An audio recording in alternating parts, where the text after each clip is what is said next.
Hey everyone, welcome. Today we're going to dig into something pretty cool, the hidden genius behind some of the simplest words we use every single day. It's all about how language can work smarter, not just harder. So, let me start with a little thought experiment for you. Imagine you had to communicate everything, every idea, every feeling, every single instruction. But of course, there's a catch. Yeah, that's the catch. Your entire vocabulary gets slashed down to just 850 words. I mean, it sounds basically impossible, right? How would you even begin to manage? Now that number, 850, it's not just some random number. It's actually the cornerstone of a system called Basic English, which was designed for clear international communication. The whole point wasn't about limitation, it was about finding maximum efficiency. So how in the world do you make 850 words do the job of thousands? Well, the secret is to choose words that are incredibly versatile. Words that can wear a bunch of different hats. And to really see how the creators of Basic English picked their words so carefully, we're going to zoom in on just one of them. It's a word we all know, but maybe, just maybe, we don't fully appreciate its raw power, the word match.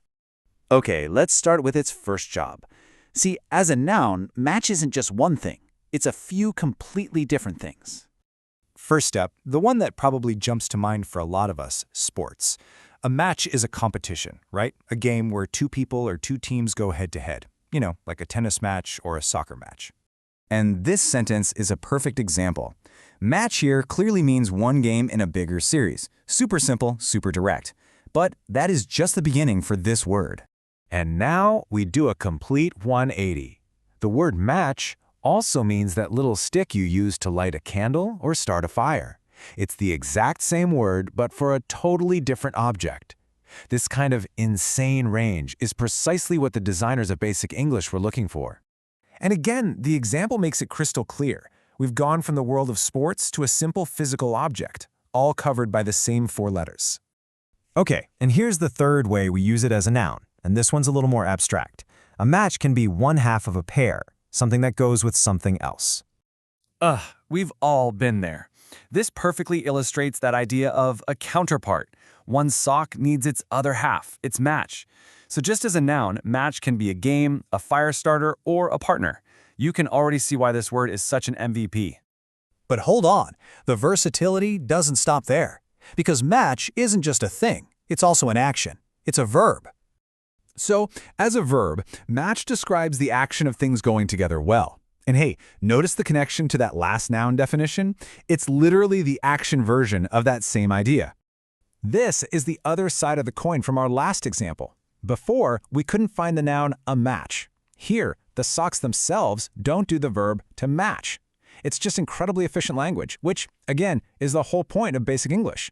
And check this out. The verb form also connects right back to our very first noun definition, the sports game. To be matched against someone means you're set up as their opponent in a match. The connections are literally built into the word itself.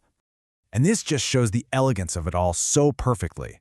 On the left, you're looking for an object, a match. On the right, you're describing an action that they don't match. One core idea, compatibility, is expressed as both a thing and an action, all with the same word.